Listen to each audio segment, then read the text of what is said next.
Oui, bonjour encore, bienvenue à toutes et à tous.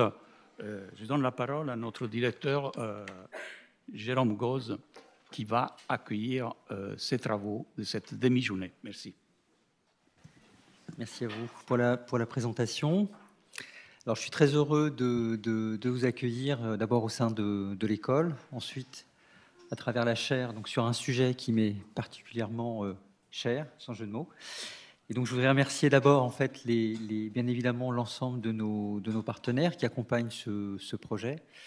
Donc, à la fois donc, le ministère de la Culture, l'école Camondo, avec laquelle nous allons resserrer un petit peu nos liens. Le ministère de la Culture qui est présent, merci. L'assistante publique des hôpitaux de Paris, la fondation de la HHP et également donc l'université Paris-Cité, qui sont nos voisins proches et avec lesquels, là aussi, nous cherchons à resserrer au maximum les liens.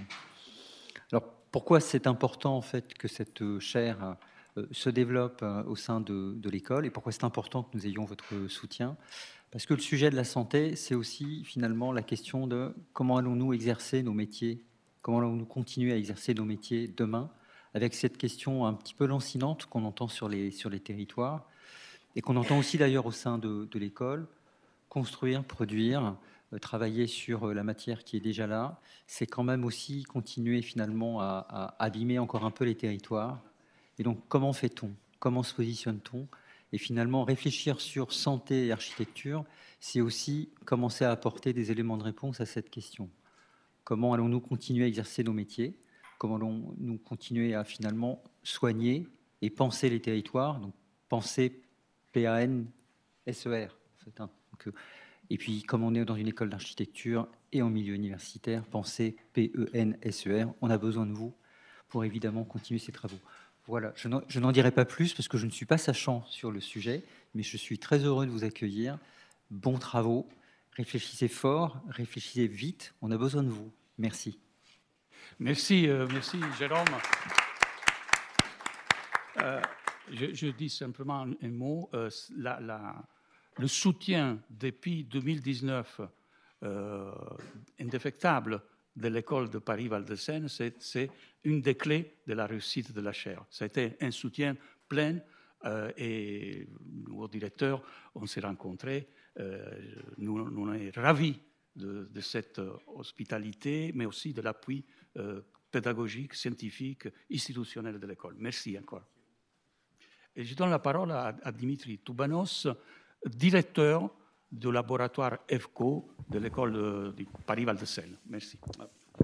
Merci Donato.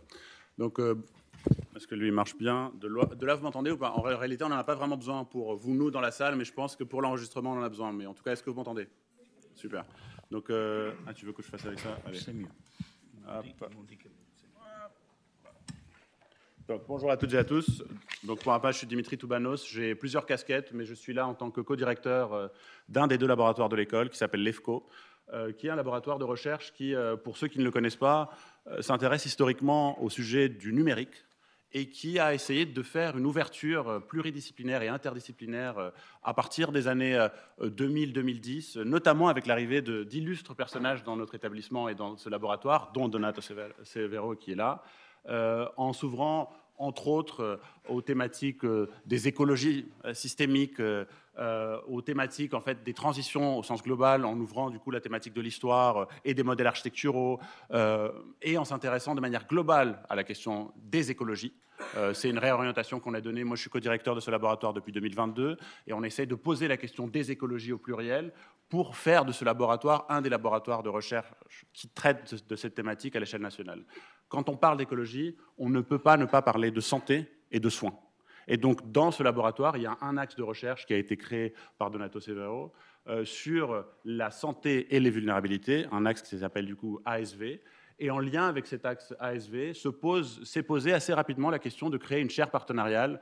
On salue Valérie Vattier et le ministère de la Culture qui sont là pour avoir lancé justement cette idée de faire des chaires partenariales qui permettent en fait à des laboratoires de recherche, des institutions, des écoles d'architecture et des institutions publiques ou privées comme la PHP, comme l'école Camondo, de créer en fait des objets communs, des objets qui peuvent porter de la recherche, dont cette chaire qui s'appelle Archidessin, et qui a permis à ce laboratoire de pouvoir exprimer des recherches sur la thématique de la santé, en commençant aussi par des thématiques sur les sujets hospitaliers. Ça, c'était en lien avec l'enseignement au sein de l'école d'architecture. Donc, entre santé et sujets hospitaliers est née cette chaire Archidesa, qui est très importante du coup pour nous en tant que laboratoire EFCO, et qui est même assez important pour moi en tant qu'individu, parce que je salue également Philippe Villien, qui est ici présent, avec lequel j'ai eu le plaisir de collaborer au sein d'une agence qui s'appelle In Silico Architecture sur des thématiques de santé et d'urbanisme hospitalier. Et donc, du coup, c'est un sujet, la question de l'hôpital, la question de la santé, est un sujet très important et qui lie justement à la thématique de la journée d'aujourd'hui,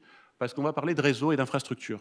Quand on parle d'hôpitaux, on parle d'une petite ville dans la ville. C'est une ville à part, c'est une ville qui existe, et pour exister, cette ville, elle a besoin d'un substrat. Ce substrat, il nécessite des réseaux techniques et du coup une connaissance et une capacité de concevoir, et là on s'adresse aux étudiants également, qui lie à la fois des questions architecturales mais aussi des questions d'ingénierie.